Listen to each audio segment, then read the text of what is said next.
എഴുത്തുകാരൻ, കവി, മാധ്യമപ്രവർത്തകൻ രവി കൊമ്മേരി അച്ഛനെക്കുറിച്ച് ഒരു കവിത എഴുതി. അങ്ങനെയാണ് ആ എഴുത്തിലേക്ക് ഞാൻ കടന്നു വരുന്നത്. മാധ്യമപ്രവർത്തന മേഖലയിൽ എങ്ങനെ എത്തിപ്പെട്ടത്? പീപ്പിൾസ് റിവ്യൂ എന്ന് പറയുന്ന പത്രം മാധ്യമ പ്രവർത്തനത്തിനോട് എപ്പോഴും ഇഷ്ടമാണ്. വജ്രായുധം എന്ന് പറയുന്ന നോവലും ഷാർജ ബുക്ക് ഫെസ്റ്റിവലിൽ പബ്ലിഷ് ചെയ്യപ്പെട്ടിട്ടുണ്ട്. ഇതെല്ലാം പുരസ്കാരങ്ങൾ കിട്ടിയിട്ടുണ്ട്. പല പുരസ്കാരങ്ങളും കിട്ടിയിട്ടുണ്ട്. ചങ്ങലയുടെ താളം എന്ന് പറയുന്ന ഒരു ഷോർട്ട് ഫിലിം രചിച്ച് അതിന് സ്ക്രിപ്റ്റ് എഴുതി, അതിന്റെ സോങ്സ് എഴുതി, അത് ഡയറക്ട് ചെയ്ത്. എഴുത്തുകാരൻ എന്നുള്ള രീതിയിൽ ഇനി എന്താണ് രവിയേട്ടന്റെ ഭാവിയിലേക്കുള്ള പരിപാടി? സിനിമാ മേഖലകളിലും ഈ എഴുത്തിന്റെ മേഖലകളിൽ തന്നെ കൂടുതലും സജീവമായിട്ട് മുന്നോട്ട് പോവുക. ഈ ജോലി ചെയ്തുകൊണ്ടിരിക്കുന്ന സമയത്ത് തന്നെയാണ് ഡിഗ്രിയും ജേർണലിസം ഒക്കെ പാസ്സായത്. യുഎഇയിൽ വന്നതിന് ശേഷമാണ് ബികോമും ജേർണലിസവും ഞാൻ പൂർത്തിയാക്കുന്നത്.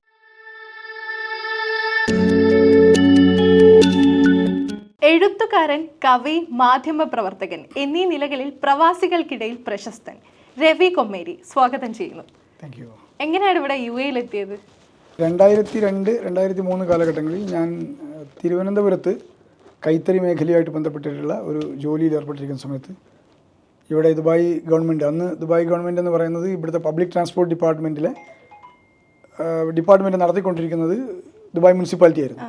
മുനിസിപ്പാലിറ്റിയുടെ ഒരു പരസ്യം നമ്മുടെ നാട്ടിലെ ഏജൻറ്റ് മുഖാന്തരം മുനിസിപ്പാലിറ്റിയിലേക്ക് പബ്ലിക് ട്രാൻസ്പോർട്ട് ഡ്രൈവേഴ്സിനെ ആവശ്യമുണ്ട്, ഡ്രൈവേഴ്സിനെ എടുക്കുന്നുണ്ട് എന്ന് പറഞ്ഞിട്ടുള്ള ഒരു പരസ്യം കണ്ട് അങ്ങനെ അത് എൻ്റെ ജ്യേഷ്ഠൻ നാട്ടിലത്തെ ബസ് ഡ്രൈവറായിരുന്നു. അപ്പോൾ പുള്ളി മുഖാന്തരം എനിക്ക് അറിയിപ്പ് കിട്ടിയതിന് ശേഷം ഞാനത് ഇതുമായിട്ട് ബന്ധപ്പെട്ട് അപേക്ഷിച്ചു. അങ്ങനെ എറണാകുളത്ത് വെച്ച് ഇൻ്റർവ്യൂ കഴിഞ്ഞു. അങ്ങനെയാണ് ആ പബ്ലിക് ട്രാൻസ്പോർട്ടിലേക്കാണ് ഞാൻ ദുബായിലേക്ക് വരുന്നത്. പബ്ലിക് ട്രാൻസ്പോർട്ട് ബസ് ഡ്രൈവറായിട്ട് ദുബായ് മുനിസിപ്പാലിറ്റിയിൽ. അങ്ങനെയാണ് ദുബായിൽ എത്തിപ്പെടുന്നത്.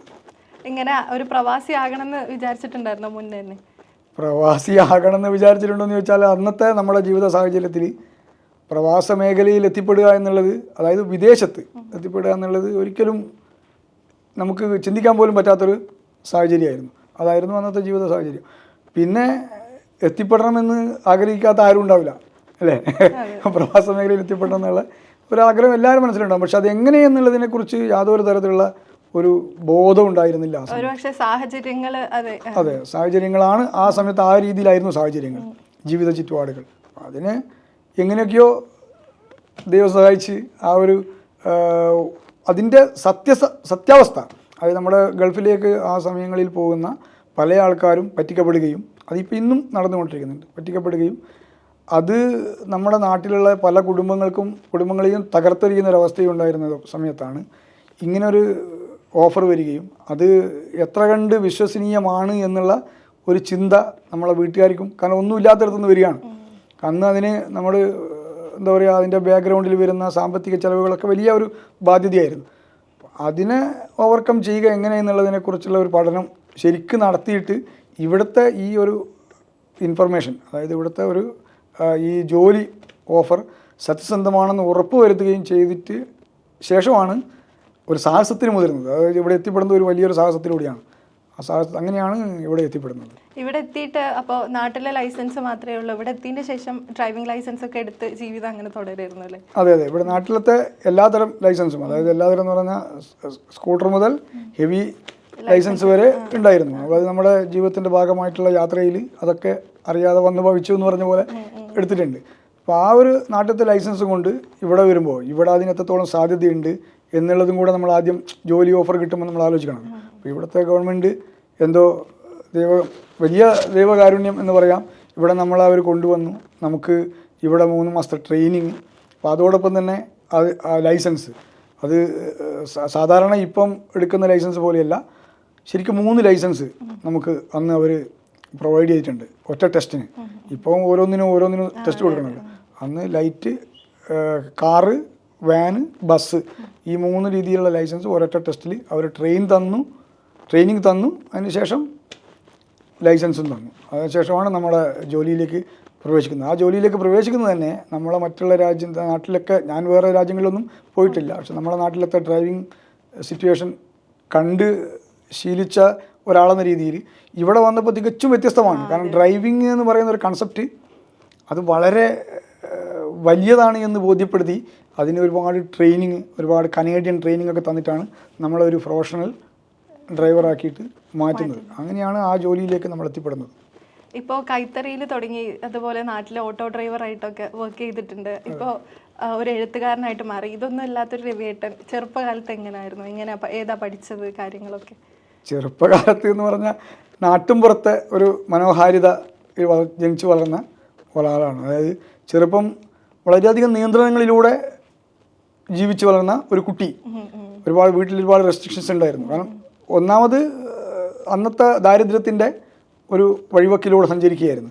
അപ്പോൾ നമ്മളെ ചുറ്റുവട്ടം എന്ന് പറയുന്നത് വളരെ മനോഹരമായ മയ്യഴിപ്പുഴയുടെ തീരങ്ങളിലെ ആ കൈവഴികൾ, പുഴയുടെ കൈവഴികൾ ഒഴുകുന്ന മനോഹരമായ ഒരു പ്രദേശം. അതിൻ്റെ തോടുകളും പുഴകളും എന്ന് പറഞ്ഞ പോലെ കുളങ്ങളും അമ്പലങ്ങളും പള്ളികളും ഒക്കെ നിറഞ്ഞ ഒരു മനോഹരമായൊരു പ്രദേശത്തിൻ്റെ ആ മനോഹാരിതയിൽ ഇന്നത്തെ തലമുറയ്ക്ക് അല്ലെങ്കിൽ ഇന്നത്തെ പുറത്ത് ജീവിക്കുന്ന മലയാളികളായ ആൾക്കാരുടെ കുട്ടികൾക്ക് കിട്ടാത്ത എല്ലാതരം സുഖസൗകര്യങ്ങളും ആ സന്തോഷങ്ങളും അടിപിടി, കളി, ചിരി എല്ലാം കളിച്ച് അതെ, ഒരു നാട്ടിൻപുറത്ത് വളർന്നതാണ്. അതുകൊണ്ട് തന്നെ ഒരു നാട്ടുപുറത്തിൻ്റെ മനോഹാരിത നമ്മളെ മനസ്സിലേക്ക് കടന്നു വരാൻ നമ്മൾ എവിടെയും പറയുമ്പോൾ ഇന്നത്തെ തലമുറയോട് നമ്മൾ പറഞ്ഞു കൊടുക്കുമ്പോഴും അത് ഒരു നിഷ്പ്രയാസം വർണ്ണിക്കാൻ നമുക്ക് കഴിയും. അപ്പോൾ വിദ്യാഭ്യാസം 1ാം ക്ലാസ് മുതൽ 7ാം ക്ലാസ് വരെ നമ്മുടെ നാട്ടിൻ പുറത്തുള്ള കല്ലാമല UP സ്കൂൾ, അതായത് നമ്മൾ ഈ മയ്യഴി പുഴയോരം എന്ന് പറയുന്ന നമ്മുടെ വീട് നിൽക്കുന്ന ആ ഒരു പ്രദേശം കൊളരാട് തെരു എന്ന് പറയുന്ന ഒരു സ്ഥലത്താണ് ഞാൻ ജനിച്ചു വളർന്നത്. കൊളരാട് തെരു,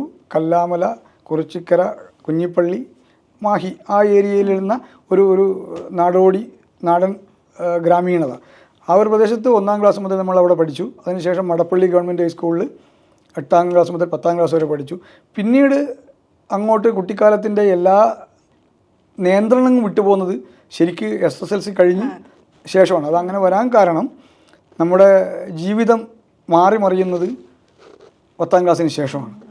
അപ്പോൾ കുട്ടിക്കാലത്തെ യാത്ര എന്ന് പറയുന്നത് വായിക്കാനും ശരിക്ക് കണ്ടുപഠിക്കാനും അല്ലെങ്കിൽ അറിഞ്ഞു പഠിക്കാനും ഉള്ള ഒരു സാഹചര്യം നിലനിന്നിരുന്നു എന്ന് പറയുന്നത് നമ്മുടെ ജീവിത സാഹചര്യത്തിലല്ല, പുറത്ത് നമുക്ക് അതിനൊക്കെയുള്ള ഒരു അവസരം ഉണ്ടായിരുന്നു.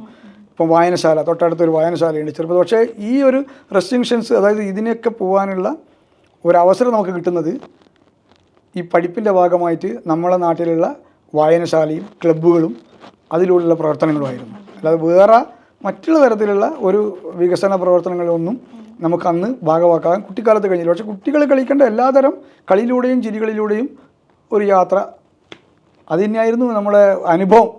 ശരിക്ക് ഇപ്പോഴത്തെ എഴുത്തിലൊക്കെ നാട്ടിൻപുറത്ത് ആ കാര്യങ്ങളൊക്കെ ഉൾക്കൊള്ളിക്കാറുണ്ടോ? തീർച്ചയായും നാട്ടിൻപുറത്തിൻ്റെ എപ്പോഴും എന്തെഴുതുമ്പോഴും നമ്മുടെ മനസ്സിൽ ആദ്യം കടന്നു വരുന്നത് ആ നാട്ടിൻപുറം തന്നെയാണ്. പിന്നെ അതിനുശേഷം അന്നത്തെ എഴുത്തിൽ നിന്നും അല്ലെങ്കിൽ അന്നത്തെ വായിച്ച് പഠിച്ച ചിന്താഗതിയിൽ നിന്നും എഴുത്തിനെ ഒരുപാട് മാറ്റിക്കൊണ്ടുവന്നു ഇന്നത്തെ തലമുറ. ഇന്ന് ശരിക്കും പറയാമെങ്കിൽ വായനയില്ല, ആളുകൾക്ക് വായനയില്ല, എഴുത്തില്ല. എഴുത്തും വായനയും മറന്ന് എല്ലാം നമ്മൾ മൊബൈലിൽ പോലും വോയിസ് അയക്കുന്ന ഒരു രീതിയിലേക്ക് നമ്മുടെ സംസ്കാരത്തെ മാറ്റിയെടുത്തു. അപ്പം അതിന് വ്യത്യസ്തമായിട്ട് എഴുതുക എന്ന് പറയുന്ന ഒരു കൺസെപ്റ്റ്, നമ്മൾ എഴുതുക എന്ന് പറയുന്നത് നമുക്കൊരു ഒരുപാട് റിലാക്സേഷൻ കിട്ടുന്ന ഒരു സംഭവമാണ്. അത് ഒരുപാട് ചിന്തിക്കാനും നമ്മളെ പ്രേരിപ്പിക്കുന്ന ഒരു സംഭവമാണ്.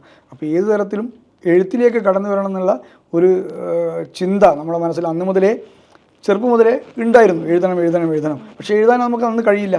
പക്ഷെ അന്നത്തെ ആ ഒരു വായന നമ്മളെ ഇന്നത്തെ രീതിയിലുള്ള ഒരു എഴുത്തിലേക്ക് കൊണ്ടുവന്നു. അത് നമ്മുടെ എന്താ പറയുക വലിയൊരു അനുഭവം തന്നെയാണ്.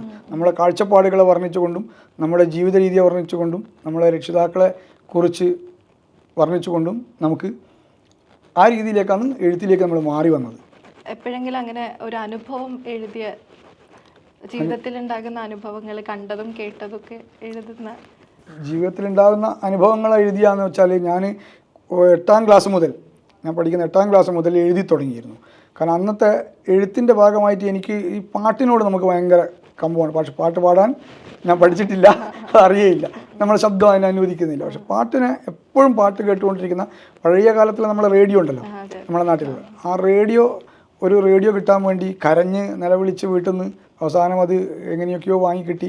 റേഡിയോ തുറന്ന് വെച്ചിട്ട് റേഡിയോയിൽ പാട്ട് പാടുമ്പോൾ അതിൻ്റെ കൂടെ ആരും കേൾക്കാതെ റൂമിനകത്ത് ഇരുന്ന് മൂളിപ്പാട്ട് പാടി അങ്ങനെ കേട്ട് പിന്നെ അതിൽ വരുന്ന നാടകങ്ങളും, അന്നത്തെ റേഡിയോ നാടകങ്ങളുണ്ടാവുമല്ലോ, അതും മറ്റു കാര്യങ്ങളൊക്കെ റേഡിയോയിലൂടെ കേട്ട് അങ്ങനെ എനിക്കും അങ്ങനെയൊക്കെ ആയാൽ എന്താണ് എന്നുള്ളൊരു ചിന്ത അന്ന് മുതലേ വന്നു. അപ്പോൾ 8ാം ക്ലാസ് മുതൽ ആണ് നമുക്ക് അക്ഷരങ്ങളെ കൂടുതൽ എന്താ പറയുക പ്രണയിക്കാനൊക്കെയുള്ള ഒരു അവസരം വരുന്നത്. അപ്പോൾ 8ാം ക്ലാസ് മുതൽ എഴുതി തുടങ്ങി. പക്ഷേ എഴുതി തുടങ്ങിയത് അന്നും എഴുതുന്ന ഒരു സംഗതി ഞാൻ എൻ്റെ ഇതിൽ വായിക്കുക എന്നല്ലാതെ പുറത്തൊരാളെ കാണിക്കാനുള്ള ധൈര്യമില്ല. കാരണം അന്ന് നമ്മളെ ജീവിത രീതി അങ്ങനെയാണ്, അത്രയും ദാരിദ്ര്യത്തിൻ്റെ കഷ്ടപ്പാടുകളിലൂടെ പോകുന്ന സംഗതിയായിരുന്നു. അപ്പോൾ അത് പിന്നെ നമ്മൾ തന്നെ വായിക്കും, അത് വായിച്ച് കുറേ പ്രാവശ്യം നമ്മൾ തന്നെ വായിച്ച് വിലയിരുത്തി നമ്മൾ തന്നെ കീറിക്കളയും. ചിലപ്പോൾ എൻ്റെ ചേച്ചി, എൻ്റെ നേരെ മൂത്ത ചേച്ചിക്ക് മാത്രം ഞാൻ കാണിച്ചു കൊടുക്കാറുണ്ട്. ചേച്ചിക്ക് മാത്രം അറിയാം ചില സമയങ്ങളിൽ ഞാനിങ്ങനെ എഴുതുന്നു. അപ്പോൾ ചേച്ചി അത് വായിച്ചിട്ട് അന്നും ആരെടുത്തും കാണിക്കാനുള്ള ഒരു അവസരമില്ല, അപ്പോൾ അതങ്ങനെ കീറിക്കളയും. അപ്പോൾ ആ ഒരു വളർച്ച 10ാം ക്ലാസ് വരെ നമ്മളിങ്ങനെ എഴുതി പോന്നു. 10ാം തരം പകുതി ഹാഫ് ഇയർലി എക്സാമിന് ശേഷം, അതായത് അരക്കൊല്ല പരീക്ഷയോട് അടുപ്പിച്ചിട്ടാണ് എൻ്റെ അച്ഛൻ മരണപ്പെടുന്നത്. അപ്പോൾ അച്ഛൻ മരണപ്പെട്ടതിന് ശേഷം നമ്മുടെ ജീവിതം, അവിടെ ഞാൻ പറഞ്ഞ 10ാം ക്ലാസ് മുതൽ ജീവിതം മറിഞ്ഞു എന്ന് പറഞ്ഞ പോലെ അച്ഛൻ മരണപ്പെട്ടതിന് ശേഷമാണ് ശരിക്കുള്ള ഒരു എഴുത്തിലേക്ക് വരുന്നത്. അച്ഛനെക്കുറിച്ച് ഒരു കവിത എഴുതി, അങ്ങനെയാണ് ആ എഴുത്തിലേക്ക് ഞാൻ കടന്നു വരുന്നത്. ഈ ജോലി ചെയ്തുകൊണ്ടിരിക്കുന്ന സമയത്ത് തന്നെയാണ് ഡിഗ്രിയും ജേർണലിസമൊക്കെ പാസ്സായത്? അല്ല, ഡിഗ്രി പാസ്സായത് ജോലി ചെയ്തുകൊണ്ടിരിക്കുന്ന സമയത്താണെന്ന് പറഞ്ഞാൽ ഞാൻ നാട്ടിൽ നിന്ന് +2 കഴിഞ്ഞതിന് ശേഷം, അതായത് പ്രീ ഡിഗ്രി കഴിഞ്ഞതിന് ശേഷം പിന്നീടുള്ള പഠിപ്പ്, എൻ്റെ പഠിപ്പ് എന്ന് പറഞ്ഞാൽ പഠനവും അതോടൊപ്പം ജോലിയും, പലതരം ജോലികളും ചെയ്തിട്ടുണ്ട്. ഈ പറഞ്ഞ പോലെ ഓട്ടോ റിക്ഷയിൽ തുടങ്ങി അങ്ങോട്ട് എല്ലാതരം ഡ്രൈവിംഗ് വേലകളും. പിന്നെ എന്താ പറയുക, ആദ്യം തന്നെ ഞാൻ ചെയ്യുന്ന ജോലി എന്ന് പറയുന്നത് കൈത്തറി മേഖലയിലൂടെ തന്നെയാണ്. നമ്മുടെ കൈത്തറിയായിട്ട് ബന്ധപ്പെട്ടിട്ടുള്ള, എൻ്റെ വീട്ടിൽ തറി ഉണ്ടായിരുന്നു, എൻ്റെ ജ്യേഷ്ഠന്മാർ നെയ്യായിരുന്നു, വീട്ടിൽ തന്നെ ഉണ്ടായിരുന്നു. അപ്പോൾ അതൊക്കെ കണ്ടുപഠിച്ച് അതിൻ്റെ മറ്റുള്ള എന്താ പറയുക, അതുമായിട്ട് ബന്ധപ്പെട്ട അനുബന്ധ തൊഴിലുകളിൽ ഒരുപാട് തൊഴിലുകൾ വരും. അപ്പോൾ അതൊക്കെ ചെയ്തുകൊണ്ടാണ് നമ്മൾ ഇതിലേക്ക് കടന്നു വരികയും പിന്നീട് പ്രീ ഡിഗ്രി കഴിഞ്ഞതിന് ശേഷം എൻ്റെ ഒരു വഴിത്തിരിവ്, ഞാൻ ഒരു ജോലിയിലേക്കുള്ള വഴിത്തിരിവും ഒരു എന്താ പറയുക, നമ്മളെ ഒരു സാമ്പത്തിക വഴിത്തിരിവ് എന്ന് പറയുന്നത്, നമ്മുടെ നാട്ടിൽ പ്രഭാത് ടെക്സ്റ്റൈൽസ് എന്ന് പറയുന്ന ഒരു വലിയൊരു മനുഷ്യനുണ്ട്, ഒരു മഹാനായൊരു മനുഷ്യൻ തന്നെ പറയാം, വളരെ സ്നേഹത്തിൻ്റെ ഒരു നിറകുടം, ഒരു കെ വത്സൻ. പുള്ളിയുടെ വീട്ടിൽ ഈ കൈത്തറിയായിട്ട് ബന്ധപ്പെട്ടുള്ള അനുബന്ധ തൊഴിലുകൾ അവിടെ തന്നെ ചെയ്തിട്ട് പല സ്ഥലങ്ങളിലും നെയ്യാൻ കൊടുത്തിട്ട് തുണിയാക്കി എടുക്കുന്ന ഒരു സംവിധാനം ഉണ്ടായിരുന്നു. അപ്പോൾ അദ്ദേഹത്തെ അസിസ്റ്റ് ചെയ്യാൻ വേണ്ടി, സഹായിക്കാൻ വേണ്ടി ഒരു ഡൈയിങ് യൂണിറ്റ് അവിടെയുണ്ട്. അപ്പോൾ ആ ഡൈയിങ് യൂണിറ്റിലെ ഒരു ജീവനക്കാരനായിട്ട് പുള്ളി എന്നെ ചേർക്കുകയും അതിനോടനുബന്ധിച്ചിട്ട് ആ ജോലിയും പിന്നീടുള്ള പഠനവും അങ്ങനെ നാട്ടിൽ കഴിഞ്ഞു. ഡിഗ്രി കംപ്ലീറ്റ് ചെയ്യാൻ, അതായത് പ്രീ ഡിഗ്രി ഡിഗ്രി എക്കണോമിക്സ് പഠിച്ചതാണ് ഞാൻ. എക്കണോമിക്സ് ഓരോരോ വർഷം ഇടവിട്ട് പഠിച്ച് ലാസ്റ്റ് ഫൈനൽ ഇയർ എക്സാം 2 ക്യാൻസലായിട്ട് 2 വർഷം കഴിഞ്ഞിട്ടാണ് പിന്നെ ഞാനത് എഴുതിയെടുക്കുന്നത്. അതിനുശേഷം പിന്നീട് ഇവിടെ വന്നത്, അതായത് UAE വന്നതിന് ശേഷമാണ് BCom ജേർണലിസവും ഞാൻ പൂർത്തിയാക്കുന്നത്. അതെ, ഇവിടെ നിന്നാണ് ചെയ്തത്. ഇവിടുന്ന് BCom ഞാൻ കഴിയുന്നത് ശോഭിത് യൂണിവേഴ്സിറ്റി എന്ന് പറയുന്ന ഒരു യൂണിവേഴ്സിറ്റിയുടെ കീഴിൽ വിദൂര പഠനത്തിൻ്റെ ഭാഗമായിട്ട് നാട്ടിൽ പരീക്ഷ എഴുതാൻ പോയി, അങ്ങനെ ചെയ്തു. അതുപോലെ തന്നെ ജേർണലിസം മഹാത്മാഗാന്ധി യൂണിവേഴ്സിറ്റി അന്നാണ് ജേർണലിസം പൂർത്തിയാക്കിയത്. ഇപ്പോൾ നിങ്ങൾ തന്നെ പറഞ്ഞു, നാട്ടിൻപുറത്തെ കാഴ്ചകളും കാര്യങ്ങളൊക്കെ കണ്ടുവന്ന ഒരാൾ UAE എത്തിയപ്പോൾ എന്താണ് ഇവിടുത്തെ അനുഭവം? ഇങ്ങനെ ഒരുപാട് കാര്യങ്ങളായിട്ട് പൊരുത്തപ്പെടാൻ ഒരുപാട് ടൈം എടുത്തോ? പൊരുത്തപ്പെടാനെന്ന് പറഞ്ഞാൽ ജീവിത ശൈലികള് കാര്യങ്ങളൊക്കെ അത് തികച്ചും വ്യത്യസ്തമാണല്ലോ. എന്തായാലും നാട്ടിലത്തെ രീതിയും ഇവിടുത്തെ ജീവിത രീതിയും തികച്ചും വ്യത്യസ്തമാണ്. നാട്ടിൽ നിന്ന് തന്നെ ഈ പ്രീ ഡിഗ്രി നമ്മളെ പഠിപ്പ് കഴിഞ്ഞ് ജോലിയുടെ ഭാഗമായിട്ട് ഞാൻ തിരുവനന്തപുരത്തും പിന്നീട് തമിഴ്നാട് അങ്ങനെയുള്ള മറ്റു സ്ഥലങ്ങളിലൊക്കെ കറങ്ങി ഇങ്ങനെ ജോലി ചെയ്തുകൊണ്ടിരിക്കുന്ന അവസ്ഥയിലാകുമ്പോൾ ഈ ഒരു പ്രവാസി എന്ന രീതിയിലേക്ക് മാറാൻ എളുപ്പമായിരുന്നു. പിന്നെ ഇവിടെ വന്നപ്പോൾ ഇവിടെ തികച്ചും വ്യത്യസ്തമാണ്. ഇവിടുത്തെ ജീവിത രീതിയും അതും എല്ലാം മൊത്തത്തിൽ ജോലിയും ഒക്കെ വ്യത്യസ്തമാണ്. അതിനോട് പൊരുത്തപ്പെടാൻ ആ ഒരു പഴയ അനുഭവം കുറച്ച് കൂടുതൽ സഹായിച്ചു എന്നർത്ഥം. പിന്നെ ഇവിടെ വന്നിട്ട് നമ്മുടെ ഇവിടുത്തെ ട്രെയിനിങ്ങും ഇവിടുത്തെ ആൾക്കാരുമായിട്ടുള്ള ആ ഒരു ഇടപഴകലും ഇവിടുത്തെ ഗവൺമെൻറ് നമ്മൾക്ക് തരുന്ന ആ സപ്പോർട്ടും അതൊക്കെ എന്താ പറയുക, ഒരു അനുഭവത്തിൻ്റെ ഭാഗമായിട്ട് നമ്മൾ അതിലേക്ക് ഇഴുകി ചേരുന്നതാണ്. അങ്ങനെ ഒരു വിഷമമായിട്ട് തോന്നിയിട്ടില്ല. അതിന് ഇവിടെ നമ്മളെ ഇപ്പോഴത്തെ ഒരു ജീവിത രീതിയിലേക്ക് നമ്മളെ മാറാൻ ഒരുപാട് സഹായിച്ചത് ഇവിടുത്തെ ഗവൺമെൻറ്റാണ്. അതിൽ വലിയ പങ്ക് ഉണ്ട്. കാരണം ജീവിതത്തിൻ്റെ നല്ലൊരു ഭാഗം നമ്മളിപ്പം ഇവിടെ തന്നെയാണ്. അതുപോലെ ഇവിടെ ഒരു എഴുത്തുകാരൻ എന്നുള്ള രീതിയിൽ UAE കിട്ടിയ സപ്പോർട്ട് എത്രത്തോളമാണ്? UAE മലയാളികൾ, പ്രവാസികൾ എങ്ങനെയാണ് നിങ്ങൾ ഏറ്റെടുത്തിട്ടുള്ളത്? എനിക്കൊരു എഴുത്തുകാരൻ എന്ന രീതിയിൽ സപ്പോർട്ട് ഫുള്ള് കിട്ടിയിട്ടുള്ളത് UAE തന്നെയാണ്. കാരണം എൻ്റെ എഴുത്തിൻ്റെ 2ാം ഘട്ടം ഞാൻ സ്റ്റാർട്ട് ചെയ്യുന്നത് UAE എൻ്റെ ജോലിയായിട്ട് ബന്ധപ്പെട്ടിട്ടുള്ള ഒരു അവസരത്തിലാണ്. അപ്പോൾ ഇവിടുത്തെ എൻ്റെ കൂട്ടുകാരും ഇവിടുത്തെ നമ്മളെ സഹപ്രവർത്തകരും ഇവിടുത്തെ ജനങ്ങളുടെ മലയാളികളുടെ ഇടയിൽ വെച്ച് ആ ഒരു എഴുത്തിനെ അവരിലേക്ക് എത്തിക്കുകയും അവരത് തിരിച്ചറിയുകയും അവർ തന്ന സപ്പോർട്ട് തന്നെയാണ് ഫുള്ള് എനിക്ക്. അതിന് ശേഷമാണ് നാട്ടിൽ നിന്ന് മറ്റ് നാട്ടിൽ പോകുമ്പോഴും അല്ലെങ്കിൽ നാട്ടിൽ ഞാൻ വർക്ക് ചെയ്ത പത്രത്തിൻ്റെ ആൾക്കാരും ടീമും അവരൊക്കെ അതിന് ശേഷമാണ് എനിക്ക് അംഗീകാരങ്ങൾ തരുന്നത്. ഇവിടുത്തെ പല സംഘടനകളും ചെറുതും വലുതുമായ പല സംഘടനകളും പലതരത്തിലും അംഗീകാരങ്ങൾ തന്നിട്ടുണ്ട്. അംഗീകാരം തന്നെ ആദരവ് തന്നിട്ടുണ്ട്, അംഗീകാരങ്ങൾ തന്നിട്ടുണ്ട് പല രീതി. അത് ഇവിടെ തന്നെയാണ് എനിക്ക് മാക്സിമം കിട്ടിയില്ല. കാരണം അതിന് പറയാൻ കാരണം ഇവിടെ തന്നെയാണെന്ന് പറയും. നാട്ടിൽ ഞാൻ ഉണ്ടായിരുന്നില്ല. കാരണം നാട്ടിൽ അങ്ങനത്തെ ഒരു അവസരത്തിനുള്ള ഒരു സമയം ശരിക്കും നാട്ടുകാർക്ക് കിട്ടിയിട്ടുണ്ടാവില്ല.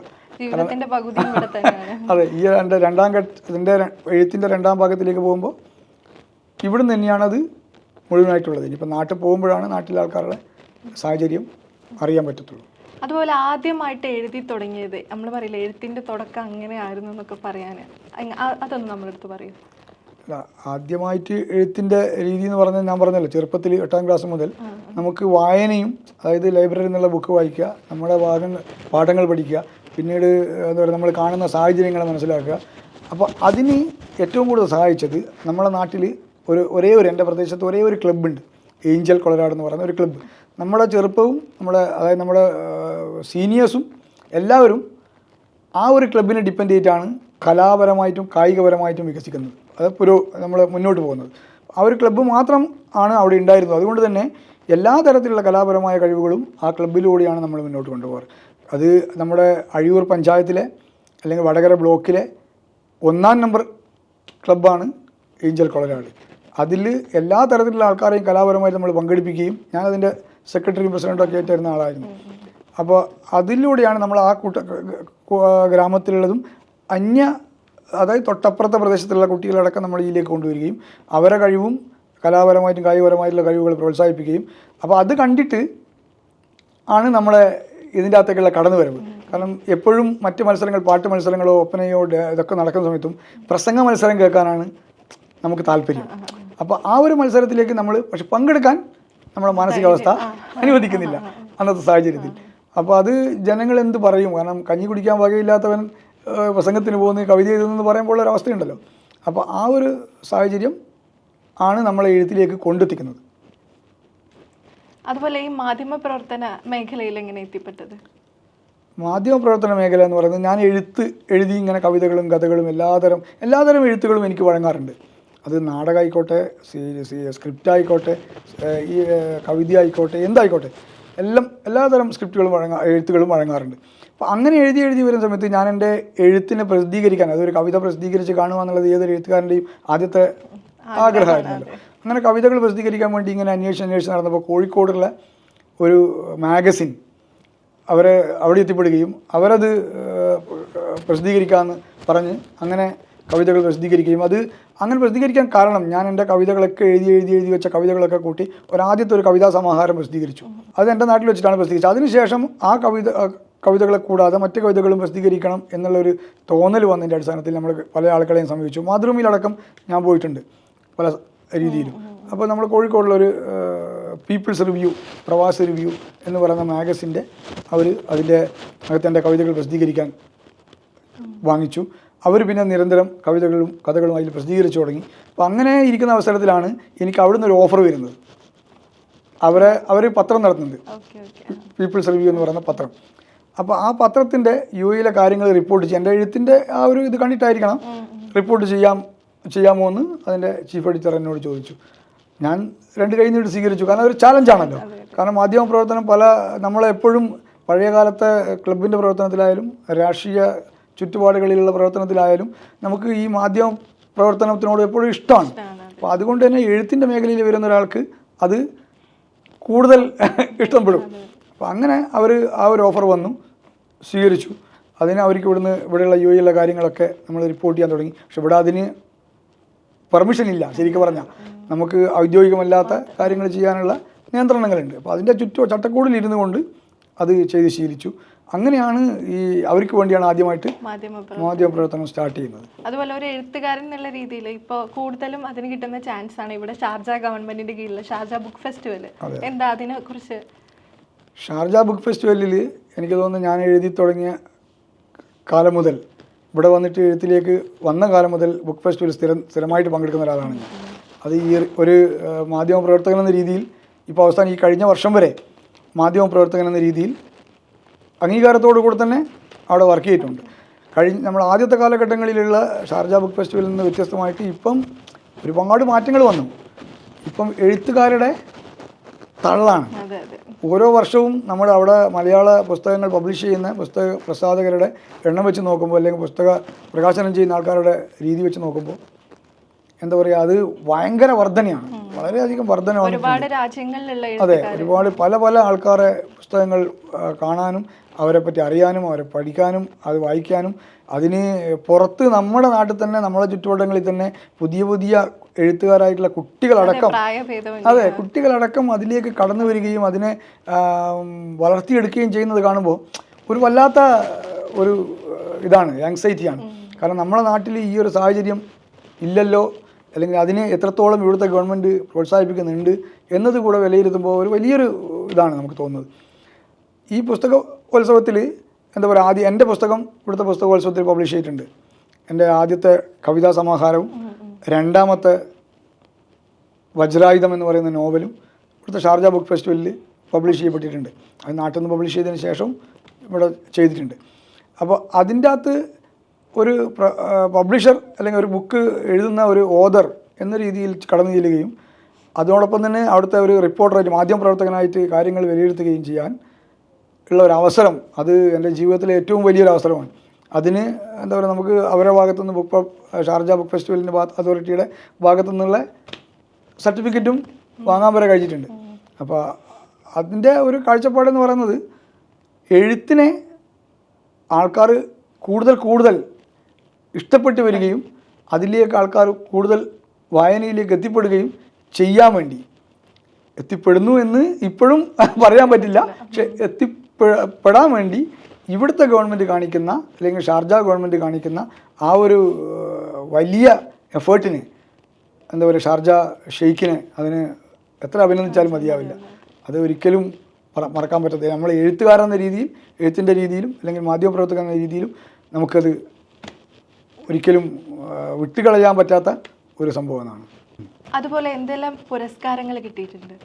പുരസ്കാരങ്ങൾ എന്ന് പറയുമ്പോൾ 2019 മുതൽ, അതായത് എഴുതി തുടങ്ങിയ ആദ്യത്തെ പുസ്തക പ്രകാശനം നടന്ന സമയം മുതൽ പിന്നെ നമ്മുടെ മലയാളി എക്സലൻസ് അവാർഡ് കോഴിക്കോട് നിന്ന് കിട്ടിയിട്ടുണ്ട്. പിന്നെ ഇവിടുന്ന് തന്നെ നമ്മുടെ എഴുത്തുകാരുടെ ഇടയിൽ നിന്നും, നമ്മുടെ RTA ബസ് ഡ്രൈവേഴ്സിൻ്റെ ഇടയിൽ നിന്നും അങ്ങനെ പല പല പുരസ്കാരങ്ങളും കിട്ടിയിട്ടുണ്ട്, അവാർഡുകളായിട്ടും പിന്നെ കവിതക്കും കഥക്കും എന്നുള്ള രീതിയിലും, നല്ല എഴുത്തുകാരൻ എന്ന രീതിയിലും, പിന്നെ നല്ല തിരക്കഥാകൃത്ത് എന്ന രീതിയിലും അങ്ങനെയുള്ള പുരസ്കാരങ്ങൾ കുറേ കിട്ടിയിട്ടുണ്ട്.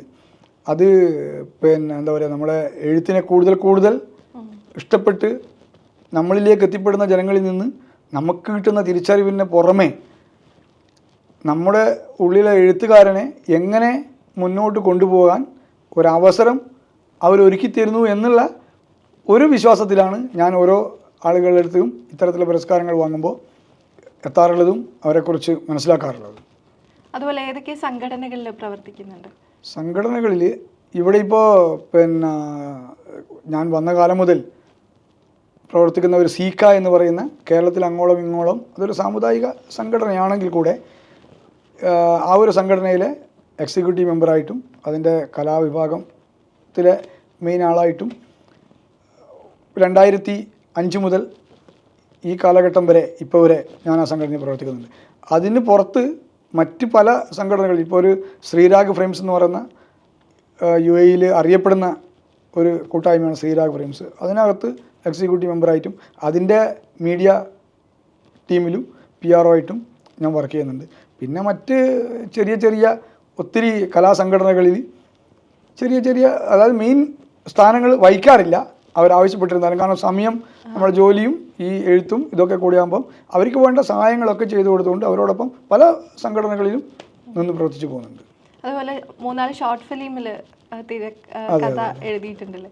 ഇപ്പം അതുപോലെ തന്നെ ഇപ്പം എനിക്ക് തോന്നുന്നു നമ്മൾ ഏത് വായന എഴുത്തുകാരെ പ്രൊമോട്ട് ചെയ്യുന്നില്ല എന്ന് പറഞ്ഞിട്ടുണ്ടെങ്കിലും ഒരു ഭാഗത്ത് നമ്മൾ നോക്കുമ്പോൾ ഇപ്പോൾ ഉയർന്നു വരുന്ന എഴുത്തുകാരെല്ലാം നമ്മളിപ്പോൾ ഒരു ഫിലിം കാണുമ്പോൾ നമ്മൾ എവിടെ കേട്ട് മറന്ന ഒരു പേര് പോലെയൊക്കെ നമുക്ക് തോന്നാറുണ്ട്. ചെറുപ്പത്തിലേക്ക് ഇപ്പം റഫീഖ് അഹമ്മദൊക്കെ എഴുതി ഇപ്പോൾ ഫിലിമിൽ വരെ എത്തി. അതുപോലെ തന്നെ ഇപ്പോൾ ബെന്യാമിൻ്റെ ആടുജീവിതം പൃഥ്വിരാജൊക്കെ അഭിനയിച്ച് ഫിലിം വരെ എത്തി. അപ്പം എന്താണ് അതിനെക്കുറിച്ചൊക്കെ പറയാനുള്ളത്? ഞാൻ എഴുത്ത് ആ ഒരു ഫീൽഡിൽ ഇങ്ങനെ വന്നതിന് ശേഷം ഞാൻ ആദ്യമായിട്ട് ഒരു ഷോർട്ട് ഫിലിം ചെയ്യാൻ നമ്മൾ എഴുത്തുകാരും തന്നെ എല്ലാവരും തന്നെ ആഗ്രഹിക്കും സിനിമയിൽ എത്തിപ്പെടുക, ഒരു പാട്ട് എഴുതുക, ഒരു സ്ക്രിപ്റ്റ് എഴുതുക എന്നൊക്കെയുള്ള രീതിയിലൊക്കെ എല്ലാവരും മുന്നോട്ട് പോകും. ഒരു ഷോർട്ട് ഫിലിം എടുക്കണം എന്നുള്ള രീതിയിലേക്ക് നമ്മൾ എഴുത്തിൻ്റെ ഈ പല ആളുകളെയും സമീപിച്ചപ്പോൾ എൻ്റെ കൂട്ടത്തിൽ തന്നെ RTA ടെക്നിക്കൽ ഇൻസ്പെക്ടറായിട്ട് വർക്ക് ചെയ്യുന്ന കൃഷ്ണൻ ഗുരുവായൂർ, അദ്ദേഹം ഒരു എന്താ പറയുക വളരെ നല്ലൊരു മനുഷ്യനാണ്. അദ്ദേഹം എന്നെ പ്രൊമോട്ട് ചെയ്യുക എന്നുള്ളൊരു ഉദ്ദേശത്തിൽ കൂടെ, പിന്നെ പുള്ളി നല്ലൊരു പാട്ടുകാരനാണ്, നല്ലൊരു കലാകാരനാണ്, പണ്ട് നന്നായിട്ട് പാടുകയൊക്കെ സ്റ്റേജ് പെർഫോം ചെയ്തൊക്കെ ആളാണ്. പുള്ളി ഒരു സ്പോൺസർ ചെയ്യാം, ഇതിനെപ്പോഴും നമ്മൾ എന്ത് ചിന്തിക്കുമ്പോഴും സ്പോൺസർ വേണം. ഇപ്പോൾ സിനിമയായാലും എന്ത് ആൽബം ആയാലും ഇതിന് സ്പോൺസർ വേണം. നമ്മളെ കയ്യിൽ നമ്മളെടുക്കുന്ന ജോലികൾക്ക് ആ ഒരു വരുമാനത്തിൽ അത് ഒതുങ്ങുന്നതല്ല. പുള്ളി അതിന് തയ്യാറാകുകയും പുള്ളിയുടെ നിർബന്ധത്തിൽ നമ്മളൊരു ഷോർട്ട് ഫിലിം ചെയ്തു. അത് പിന്നെ കുട്ടികൾക്ക് വേണ്ടി, അതായത് നമ്മുടെ നാട്ടിൽ വർദ്ധിച്ചു വരുന്ന മയക്കുമരുന്നിൻ്റെ ഉപയോഗം കുട്ടികളെ എങ്ങനെ സ്വാധീനിക്കുന്നു എന്നതിൻ്റെ ഇതുമായിട്ട് ബന്ധപ്പെട്ടിട്ട് ചങ്ങലയുടെ താളം എന്ന് പറയുന്ന ഒരു ഷോർട്ട് ഫിലിം രചിച്ച് അതിന് സ്ക്രിപ്റ്റ് എഴുതി അതിൻ്റെ സോങ്സ് എഴുതി അത് ഡയറക്റ്റ് ചെയ്ത് അതിൽ കൃഷ്ണൻ ഗുരുവായൂരടക്കം അഭിനയിച്ചിട്ടുണ്ട്. നാട്ടിലത്തെ സിനിമാ ഫീൽഡിൽ വർക്ക് ചെയ്യുന്ന ആൾക്കാർ തന്നെയാണ് അതിൽ അഭിനയിച്ചിട്ടുള്ളത്. അത് ഗുരുവായൂർ വെച്ച് റിലീസ് ചെയ്തു. പുള്ളി ഗുരുവായൂർക്കാരനാണല്ലോ. ഗുരുവായൂർ വെച്ച് അത് റിലീസ് ചെയ്തു. അവിടെയുള്ള എക്സൈസ് ഡിപ്പാർട്ട്മെൻറ്റിൻ്റെ DYSPയും പിന്നെ ഈ മയക്കുമരുന്ന് ഇതുമായിട്ട് ബന്ധപ്പെട്ട ടീമും അവിടെ ആ റിലീസിങ്ങിന് വന്നിട്ടുണ്ടായിരുന്നു. അവരത് കണ്ടിട്ട് അവരത് ഏറ്റെടുക്കുകയും 1 വർഷം ഞങ്ങളോടിത് റിലീസ് ചെയ്യരുത്, ഞങ്ങൾ എക്സൈസ് ഡിപ്പാർട്ട്മെൻറ്റ് ഇതിൻ്റെ ബോധവൽക്കരണത്തിൻ്റെ ഭാഗമായിട്ട് എടുത്തോളാം എന്ന് പറഞ്ഞിട്ട് അവരൊരു വർഷം ഇത് നാട്ടിലെ പല സ്ഥലങ്ങളിലും, തൃശ്ശൂർ ജില്ലയിൽ പല സ്ഥലങ്ങളിലും പ്രദർശിപ്പിച്ച് ലഹരിക്കെതിരെയുള്ള പ്രദർശിപ്പിച്ചതിന് ശേഷമാണ് ഞങ്ങളത് റിലീസ് ചെയ്തത്. അത് നാട്ടിലും അവിടെ ആ ഗുരുവായൂർ അതിൻ്റെ ജസ്റ്റ് ഒരു റിലീസിങ് നടത്തിയെന്നല്ലാതെ അതിൻ്റെ മെയിൻ റിലീസിങ് നമ്മൾ ദുബായിൽ വെച്ച് നടത്തിയിട്ടുണ്ട്. എക്സൈസ് ഡിപ്പാർട്ട്മെൻറ്റിൽ ഒരു പ്രിവൻറ്റീവ് ഓഫീസർ ഉണ്ട്, മിസ്റ്റർ രാമേന്ദ്രൻ എന്ന് പറയുന്ന എക്സൈസ് ഡിപ്പാർട്ട്മെൻറ്റിൽ പ്രിവൻറ്റീവ് ഓഫീസർ. പുള്ളിയെ ഞങ്ങളിവിടെ കൊണ്ടുവന്ന് ഈ കൃഷ്ണൻ ഗുരുവായൂരിൻ്റെ പുള്ളിയുടെ നമ്മുടെ നിർമ്മാതാവിൻ്റെ കെയർ ഓഫിൽ പുള്ളിയെ ഇവിടെ കൊണ്ടുവന്ന് പുള്ളി അതിനെക്കുറിച്ച് ക്ലാസ് എടുത്തിട്ടാണ് നമ്മളത് റിലീസ് ചെയ്യുന്നത്. അതിനുശേഷം പിന്നീട് എന്താ പറയുക, ഒരു കൊറോണയുടെ ഭാഗമായിട്ട് ഞങ്ങളൊരു ഷോർട്ട് ഫിലിം ചെയ്തു. കുട്ടികളെ വെച്ചിട്ട് കൊറോണയുടെ ഭാഗമായിട്ട് ഒരു ഷോർട്ട് ഫിലിം ചെയ്തു. പിന്നെ അതിനുശേഷം ഒരു 3-4 ആൽബം ഞാൻ തന്നെ തിരക്കഥ എഴുതിയിട്ട് ഡയറക്റ്റ് ചെയ്തിട്ട് കുറേ ആൽബങ്ങളും റിലീസ് ചെയ്യാൻ കഴിഞ്ഞിട്ടുണ്ട്. എൻ്റെ സ്വന്തമായിട്ട് ഉള്ള ഞാൻ തന്നെ രചിച്ച പാട്ടും നിരവധി ഭക്തിഗാനങ്ങളായിക്കോട്ടെ, മറ്റുള്ള ആൽബം സോങ്സും, എല്ലാ തരത്തിലും ക്രിസ്തീയ ഭക്തിഗാനം, ഹിന്ദു ഡിവോഷണൽ സോങ്സും മറ്റ് എല്ലാ തരത്തിലുള്ള സോങ്സുകളും ആൽബങ്ങളായിട്ടും ഒത്തിരി ഇറങ്ങിയിട്ടുണ്ട്. അതുപോലെ സോഷ്യൽ മീഡിയ വഴി എന്താണ് ഫേസ്ബുക്ക് പോലുള്ള നവമാധ്യമങ്ങളെ പറ്റിയുള്ള അഭിപ്രായം? സോഷ്യൽ മീഡിയ വഴി ഓപ്പർച്യൂണിറ്റീസ് ഒക്കെ ഇന്ന് കൂടുതലുണ്ട്.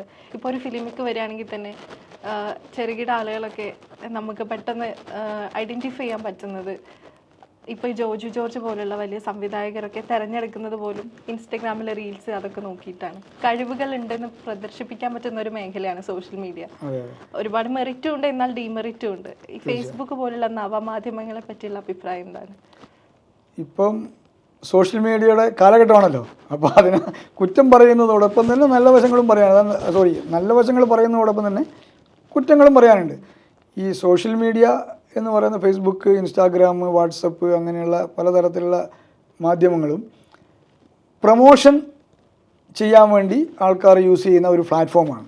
അത് സെൽഫ് പ്രൊമോഷനായാലും മറ്റ് നമ്മളാൽ സൃഷ്ടിക്കപ്പെടുന്ന സൃഷ്ടികൾ പ്രൊമോട്ട് ചെയ്യാനും വേണ്ടി ഉപയോഗിക്കുന്ന മെയിൻ ഘടകമാണ്.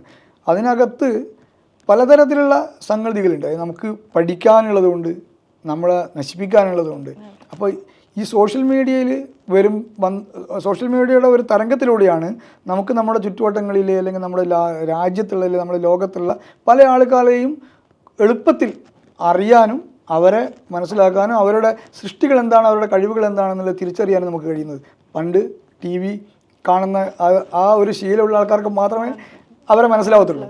ഇന്ന് ഏതൊരു വീട്ടമ്മക്കും ഒരു കൊച്ചുകുട്ടിക്ക് പോലും ഇന്നയാൾ ആരാണ് എന്ന് ചോദിച്ചു കഴിഞ്ഞാൽ, ചിലപ്പോൾ നമ്മുടെ ഇന്ത്യൻ പ്രധാനമന്ത്രി ആരാണെന്ന് ചോദിച്ചാൽ അറിയാത്ത കുട്ടികൾക്ക് ഈ അമേരിക്കയിലുള്ള റീൽസ് ചെയ്യുന്ന ആളെ വേഗം അറിയാൻ പറ്റും. അപ്പോൾ അത്തരത്തിലുള്ള ഒരു വളർച്ച ഈ സോഷ്യൽ മീഡിയ കൊണ്ട് നമുക്ക് നമ്മുടെ ഉപബോധ മണ്ഡലങ്ങളിൽ ഉണ്ടാക്കിയെടുക്കാൻ ഈ ഇലക്ട്രോണിക് തരംഗങ്ങൾക്ക് കഴിഞ്ഞിട്ടുണ്ട്. പക്ഷേ അതിനോടൊപ്പം തന്നെ ഏറ്റവും കൂടുതൽ ഇന്ന് സോഷ്യൽ മീഡിയയിൽ കണ്ടുവരുന്നത് നാശത്തിൻ്റെ വിത്തുകൾ വിതക്കുന്ന ഒരു മേഖലയായിട്ടാണ്. എളുപ്പത്തിൽ ഒരാളെ നമുക്ക് ക്യാൻവാസ് ചെയ്യാനും അവരെ നമ്മളെ വരുതിയിലേക്ക് കൊണ്ടുവരാനും നമ്മൾ ആരാണെന്നുള്ള ഐഡൻറ്റിറ്റി വെളിപ്പെടുത്താതെ അവരെ നശിപ്പിക്കാനും കഴിയുന്ന ഒരു മാധ്യമ മേഖലയായിട്ട് സോഷ്യൽ മീഡിയ മാറിയിട്ടുണ്ട്. അപ്പോൾ അതുകൊണ്ട് തന്നെ ഏതൊരാളും വളർന്നു വരുന്നൊരു കുട്ടിയായാലും ഇപ്പോൾ വലിയ ആളായാലും ഏറ്റവും എന്താ പറയുക ഒരു മുൻപന്തിയിൽ വിദ്യാഭ്യാസത്തിൻ്റെ ഉന്നതിയിൽ നിൽക്കുന്ന ആളായാൽ പോലും എളുപ്പത്തിൽ വഞ്ചിക്കപ്പെടാനും ഉള്ളൊരു അവസരം സോഷ്യൽ മീഡിയ ഒരുക്കിയിട്ടുണ്ട്. നമ്മളിപ്പോൾ ഈ അടുത്ത് തന്നെ കണ്ടു UAE സംഭവിച്ച ഒരു വഞ്ചന. വലിയ എൻജിനീയേഴ്സ് ആയിരിക്കുന്ന 3-4 പേര് കഴിഞ്ഞ ആഴ്ച ഏറ്റവും വലിയൊരു ചീറ്റിങ്ങിന് വിധേയമാക്കപ്പെട്ടിട്ട് ഇവിടുത്തെ ജയിലുകളിൽ കേസുമായിട്ട് ബന്ധപ്പെട്ട് കഴിയുന്നുണ്ട്. അപ്പോൾ അതുപോലെ എന്തിനേയും നമുക്ക് സമീപിക്കാം, പക്ഷേ അതിന് ഒരു തിരിച്ചറിവ് അല്ലെങ്കിൽ അതിൻ്റെ ഉള്ളിൽ കളിക്കുന്ന ഒരാളോടുള്ള ഒരു സപ്പോർട്ട്, അവരോട് ആലോചിച്ചിട്ട് നമ്മൾ അതിൻ്റെ നല്ല വശങ്ങളും മോശം വശങ്ങളും നോക്കിക്കൊണ്ട് വേണം ഇതിലൊക്കെ ഇടപെടാൻ. പക്ഷേ ഈ ഒരു മേഖല നമ്മുടെ ജീവിത സാഹചര്യത്തിൽ ഒരുപാട് മാറ്റങ്ങൾ ഉണ്ടാക്കുന്നുണ്ട്. നമ്മുടെ കഴിവുകളെ നമ്മൾ വിചാരിക്കാത്ത തരത്തിൽ നമ്മളെ മറ്റു മേഖലകളിലേക്ക് എത്തിക്കാൻ ഈ ഒരു പ്ലാറ്റ്ഫോം കൊണ്ട് കഴിയുന്നുണ്ട്. അതെ, ഫേസ്ബുക്ക് ഒക്കെ ഉണ്ടെങ്കിൽ ഒരു എഴുത്തുകാരൻ എന്നുള്ള രീതിയിൽ നിങ്ങൾക്ക് ഞാനിപ്പോൾ കൂടുതൽ എന്താ പറയുക, എനിക്ക് യൂട്യൂബിൻ്റെ എൻ്റെതായ ഒരു യൂട്യൂബ് ചാനലുണ്ട്. പക്ഷേ അതങ്ങനെ നമ്മൾ പ്രൊമോട്ട് ചെയ്യുന്നില്ല. പക്ഷേ ഫേസ്ബുക്കിൽ തന്നെയാണ് നമ്മൾ ഏറ്റവും കൂടുതൽ എഴുതിക്കൊണ്ടിരിക്കുന്നതും നമ്മുടെ എഴുത്തുകുത്തുകൾ നമ്മൾ ജനങ്ങളിലേക്ക് പങ്കുവെക്കുന്നതും നമ്മളെ തിരിച്ചറിഞ്ഞതും ഈ വാട്സപ്പും ഫേസ്ബുക്കും കൊണ്ട് തന്നെയാണ്. അപ്പോൾ ഫേസ്ബുക്കിൽ നമ്മൾ ഉണ്ടാക്കിയെടുക്കുന്ന ഒരു പ്ലാറ്റ്ഫോം എന്ന് പറയുന്നത്, നമ്മുടെ ഒരു ബേസ് എന്ന് പറയുന്നത് നന്മകൾ മാത്രം അല്ലെങ്കിൽ നല്ലത് മാത്രം പ്രദാനം ചെയ്യുക, മറ്റുള്ള ഏതിനെ നമ്മൾ തള്ളണോ ഏതിനെ നമ്മൾ ഒഴിവാക്കണോ ആ രീതിയിൽ ചിന്തിച്ചുകൊണ്ട് അതിനെ ഒഴിവാക്കി നല്ലതിനെ മാത്രം ജനങ്ങളിലേക്ക് എത്തിക്കുന്ന രീതിയിലേക്ക് നമ്മളെ കൺസെപ്റ്റിനെ മാറ്റിയാൽ മാത്രമേ നമുക്ക് അതിനെക്കൊണ്ട് ഗുണമുള്ളൂ. അല്ലാതെ നമ്മൾ മറ്റുള്ളവർക്ക് കൊടുക്കുന്നത് റോങ് ആയിരിക്കും, അവരിൽ നിന്ന് നമ്മൾ സ്വീകരിക്കുന്നത് റോങ് ആയിരിക്കും. അപ്പോൾ നമ്മളെ കഴിവുകൾ മാത്രമെന്നല്ല നമ്മൾ തന്നെ നശിപ്പിക്കപ്പെടുന്ന ഒരു രീതിയിലേക്ക് വരും. ഈ പറഞ്ഞ പോലെ സിനിമാ മേഖലകളിൽ നമ്മൾ കണ്ടുവരുന്ന പുതിയ എഴുത്തുകാർ, പുതിയ സംവിധായകന്മാർ, അവരൊക്കെ ഇപ്പോൾ ഇന്ന് ഏറ്റവും കൂടുതൽ ആശ്രയിക്കുന്നത് ഈ ബിന്യാമിൻ അടക്കം ഉള്ള ആൾക്കാരെ പിന്നെ ഈ പ്ലാറ്റ്ഫോം തന്നെയാണ് ചൂസ് ചെയ്യുന്നത്. കാരണം അത് ഞാൻ പറഞ്ഞില്ല, പ്രൊമോഷന് ഏറ്റവും കൂടുതൽ വൈഡായിട്ട് അതിനെ എത്തിക്കാൻ കഴിയുന്ന ഒരു മേഖലയാണ്. അതിൽ നമ്മൾ തന്നെ കൊടുക്കുന്ന മാത്രമൊന്നുമല്ല, ആ ഫേസ്ബുക്കിൻ്റെ ടീം, ഫേസ്ബുക്കിൻ്റെ ഏജൻസി, ആരാണോ ഇതിൻ്റെ സെർവർ കൺട്രോൾ ചെയ്യുന്നത്, അവരും അതിനായിട്ടുള്ള ഓഫേഴ്സുകൾ ഒരുപാട് കൊടുക്കുന്നുണ്ട്. അതിൽ ഇപ്പം നമ്മുടെ കൂടുതൽ കുട്ടികൾക്ക് പിന്നെ ചെന്നെത്താൻ കഴിയുന്ന തരത്തിൽ, കുട്ടികളെ വശീകരിക്കാൻ കഴിയുന്ന രീതിയിലുള്ള പല പ്രവർത്തനങ്ങളും നമ്മളതിൽ കാണുന്നതാണ്. അപ്പോൾ കുട്ടികളെ അത് ഉപയോഗിക്കുന്ന ആരെയായാലും ശരി, അതിൻ്റെ ഒരു നിയന്ത്രണം നമ്മളെ കയ്യിലല്ല. നമ്മൾ ചെയ്യുന്നത് പോലും നമ്മളല്ല നിയന്ത്രിക്കുന്നത്, എവിടെയോ ഇരുന്ന് ഏതോ ആൾക്കാർ ആണ് നിയന്ത്രിക്കുന്നത് എന്നുള്ളൊരു ബോധം ഈ സോഷ്യൽ മീഡിയ യൂസ് ചെയ്യുന്നവരും അതിനെ മറ്റുള്ള സ്ഥലങ്ങളിൽ സാധനങ്ങൾ പ്രൊമോട്ട് ചെയ്യുന്നവരും അവർക്കൊരു മെസ്സേജും കൂടെ കൊടുക്കണം എന്നാണ് എൻ്റെ ഒരു ആഗ്രഹം. അതുപോലെ മുന്നേ പറഞ്ഞിരുന്നു, ഇങ്ങനെ വീട്ടിലുള്ള സാഹചര്യമൊക്കെ കണക്കിലെടുത്ത് ഒരുപാട് റെസ്ട്രിക്ഷൻസ് ഉണ്ടായിരുന്നു കഴിവായിട്ട് മുന്നോട്ട് പോകാനൊക്കെ. ഇന്നിപ്പോൾ രവിയേട്ടൻ്റെ മക്കൾക്ക് അതുപോലെ അവരെ കഴിവിനെ എങ്ങനെയാണ് സപ്പോർട്ട് ചെയ്യുന്നത്? 100%. കാരണം ഞാൻ അനുഭവിച്ച കഷ്ടതകൾ ഇന്ന് എൻ്റെ മക്കൾ അനുഭവിക്കുന്നില്ല. ദൈവം അത് എന്നെ ഇവിടെ എത്തിച്ചുകൊണ്ടായിരിക്കാം. അപ്പോൾ എൻ്റെ കുട്ടികൾക്ക് എന്ത് കഴിവുണ്ടോ ആ കഴിവ് അവരോട് നമ്മൾ പറഞ്ഞു കൊടുക്കുന്നത്, നിങ്ങൾ പഠിപ്പിലാണോ നിങ്ങളുടെ കഴിവ്, പഠിച്ചോ, നമ്മളെ കൊണ്ട് കഴിയുന്ന രീതിയിൽ പഠിപ്പിക്കും. അതല്ല മറ്റ് കഴിവുകളുണ്ടോ അത് നിങ്ങൾക്ക് മുന്നോട്ട് കൊണ്ടുപോകാൻ അതിന് നമ്മളെ ഭാഗത്തു നിന്നുള്ള എന്ത് സഹായങ്ങളും ചെയ്തു തരും. പക്ഷേ ഇതൊന്നും ഒരു കഴിവുകളും നമ്മൾ ഏതൊരു സോഷ്യൽ മീഡിയ പ്ലാറ്റ്ഫോമിലും അല്ലെങ്കിൽ ഓപ്പൺ പ്ലാറ്റ്ഫോമിലും ചെയ്യുമ്പോൾ നമ്മളെ പഠിപ്പിനെ അത് ബാധിക്കരുത് എന്ന് പറഞ്ഞു കൊടുക്കാറുണ്ട്. എൻ്റെ മക്കളിപ്പം ഇവിടുത്തെ എന്താ പറയുക കുറേ വർഷങ്ങളായിട്ട് വർഷാവർഷം UAE പല സ്റ്റേജുകളിലും ഡാൻസ് കളിക്കാറുണ്ട്. എൻ്റെ മക്കൾക്ക് ഡാൻസ് കളിക്കുന്നത് ഭയങ്കര ഇഷ്ടമാണ്. പക്ഷേ എഴുത്തും അതൊന്നും കുട്ടികൾക്ക് ഇതുവരെ ഇല്ല. ഇനി അവരെ പഠിപ്പിൻ്റെ ഭാഗമായിട്ടുള്ള തിരക്കുകൊണ്ടായിരിക്കാം. ഇപ്പം ഇപ്പോഴത്തെ പണ്ടത്തെ പഠിപ്പല്ലല്ലോ. അപ്പോൾ ഡാൻസിന് നമ്മൾ കുട്ടികളെ എപ്പോഴും വിടാറുണ്ട്. ഈ കളിക്കാൻ കുട്ടികൾ വൈകുന്നേരം ആകുമ്പോൾ കുട്ടികളുടെ കൂടെ കളിക്കാനും അതിനൊക്കെ അവർക്ക് കഴിയുന്ന എന്താണോ അവർ ചെയ്തു കൊടുക്കുന്നത്. പക്ഷേ എന്നിരുന്നാലും ഞാൻ കുട്ടികളെപ്പോഴും ഒരു നിയന്ത്രണത്തിൽ കൊണ്ടുവരും. അത് കൂടുതലാവരുത് എന്നുള്ള രീതിയിൽ പറഞ്ഞുകൊണ്ടാണ് മുന്നോട്ട് കൊണ്ടുപോകുന്നത്. അവർക്ക് കഴിവുണ്ടെങ്കിൽ നമ്മൾ തന്നെ കൊണ്ടുപോകും. സമയങ്ങളും സന്ദർഭങ്ങളും കാര്യങ്ങളും നോക്കിയിട്ട് നമ്മൾ തന്നെ കുട്ടികളെ കളിക്കാനും പോകണം. ഞാൻ ഈ കഴിഞ്ഞതിൻ്റെ മുമ്പിലത്തെ വർഷം വരെ UAE പല വേദികളിലും ഡാൻസ് കളിച്ച ആളാണ്. കാരണം നമ്മൾ ചെറുപ്പം മുതലുള്ള ഞാൻ പറയില്ല ക്ലബ്ബ് മുതലുള്ള ആ ഒരു കലാജീവിതത്തിൻ്റെ ഭാഗമായിട്ടാണ് ഇപ്പോഴും ഡാൻസ് കളിക്കുന്നുണ്ട്. ഡാൻസ് ഇപ്പോൾ ഇനി അടുത്ത വർഷം ദിവസം കഴിച്ച ഈ പറഞ്ഞ അസോസിയേഷനിലൊക്കെ പരിപാടികൾ ഓണ പരിപാടികളൊക്കെ വരുമ്പോൾ ഡാൻസ് കളിക്കാൻ പോകും. അത് നമ്മൾ ജീവിത രീതി അല്ലെങ്കിൽ നമ്മുടെ തിരക്കുകൾ ഇതൊന്നും നമ്മുടെ കലാപരമായ ജീവിതങ്ങൾക്കോ അല്ലെങ്കിൽ നമ്മുടെ സ്വന്തം ആക്ടിവിറ്റീസിനോ ബാധിക്കരുത് എന്ന ഒരു കൺസെപ്റ്റ്. എപ്പോഴും സന്തോഷിക്കുക. എൻ്റെ ഒരു പോളിസി എന്താണെന്ന് പറഞ്ഞാൽ ഒരുപാട് പ്രശ്നങ്ങളുണ്ടെങ്കിലും ചിരിച്ചുകൊണ്ടിരിക്കുക, സന്തോഷിക്കുക. ഇപ്പോൾ ഇന്ന് നമ്മൾ നാളെ ചിലപ്പം എന്താണെന്ന് അറിയാൻ പറ്റില്ല. അപ്പോൾ കിട്ടുന്നിടത്തോളം സന്തോഷിക്കുക. മക്കളോട് പറയുന്നതാണ് നിങ്ങൾ ഹാപ്പി ആയിരിക്കുക. പക്ഷേ ആ എന്ത് ഹാപ്പിയും മറ്റുള്ളവർക്ക് ഡിസ്റ്റർബൻസ് ആവരുത്. അത് സ്വയം നാശത്തിലേക്ക് ആവരുത്. അത്രയേ ഉള്ളൂ. അതുപോലെ കുടുംബത്തെ പറ്റി 2 വാക്ക്. ഭാര്യയൊക്കെ എന്താ ചെയ്യുന്നത്? കുടുംബം എന്ന് പറഞ്ഞാൽ ഭാര്യ 2 മക്കൾ. മൂത്ത മകൻ ആദിത്യ രവീന്ദ്രൻ, അവനിപ്പോൾ +2 പഠിച്ചുകൊണ്ടിരിക്കുന്നു. ഇവിടെ UAE ദുബായിൽ ഗൾഫ് മോഡൽ സ്കൂൾ പഠിച്ചുകൊണ്ടിരിക്കുന്നു. രണ്ടാമത്തെ മകൾ 7ാം ക്ലാസ്സിൽ, അവളും ഗൾഫ് മോഡൽ സ്കൂളിൽ തന്നെ ഇവിടെ പഠിച്ചുകൊണ്ടിരിക്കുന്നു. ജനിച്ചത് നാട്ടിലാണെങ്കിലും വളർന്നത് മുഴുവൻ UAE.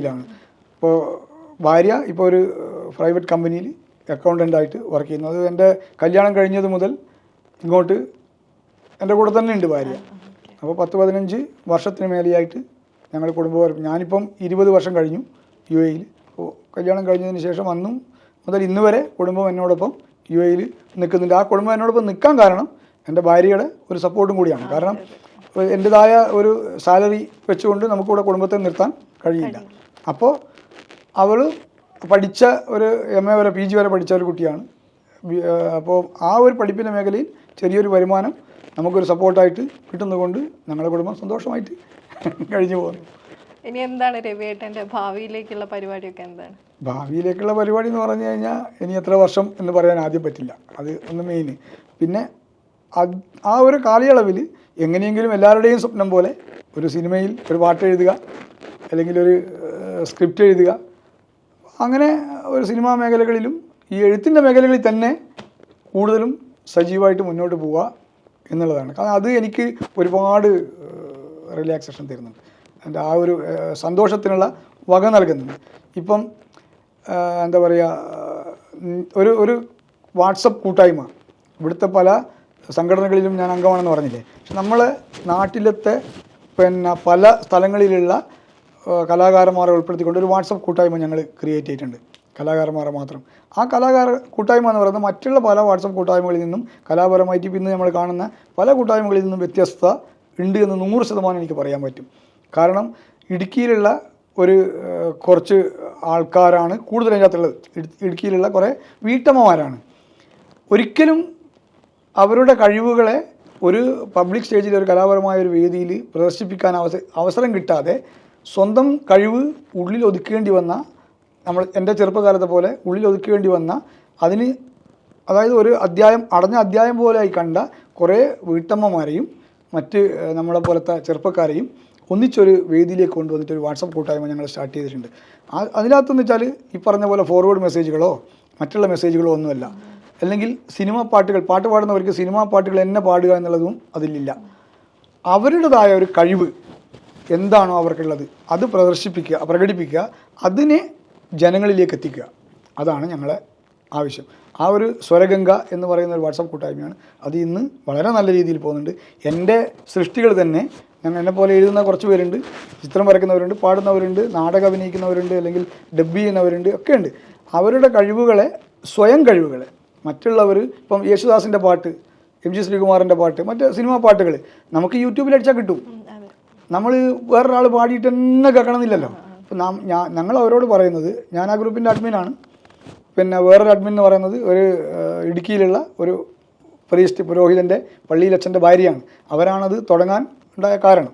അപ്പോൾ അവരെന്നെ ആ രീതിയിൽ സമീപിച്ചിട്ട്, അതായത് ഇതുമായി ബന്ധപ്പെട്ട് നമ്മൾ വേറൊരു ഗ്രൂപ്പിൽ വർക്ക് ചെയ്തിരുന്നപ്പോൾ സമീപിച്ചു, ഇങ്ങനെ ഒരു ഐഡിയ വെച്ചു. അപ്പം ഞാൻ എൻ്റെ നിർദ്ദേശങ്ങൾ വെച്ചു, ഇങ്ങനെ ആയിരിക്കണം, ഇതിനായിരിക്കണം ഗ്രൂപ്പ്, അങ്ങനെയാണെങ്കിൽ സഹകരിക്കാമെന്ന് പറഞ്ഞിട്ട് ഇപ്പോൾ ആ രീതിയിൽ 2ാമത്തെ വർഷത്തിലാണ്. ആദ്യത്തെ വർഷത്തെ ഞങ്ങളെ ഗെറ്റ് ടുഗദർ ഞങ്ങൾ ഇടുക്കി മൂന്നാറിൽ നടത്തി, വളരെ ഗംഭീരമായിരുന്നു. അപ്പോൾ അടുത്ത വർഷത്തെ പരിപാടിക്ക് വേണ്ടി ജനങ്ങളിങ്ങനെ കാത്തിരിക്കുകയാണ്.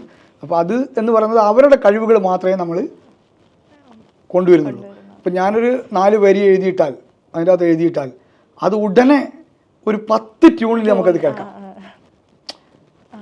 വേറെ പാട്ടുകൾക്കല്ല പ്രാധാന്യം. അപ്പോൾ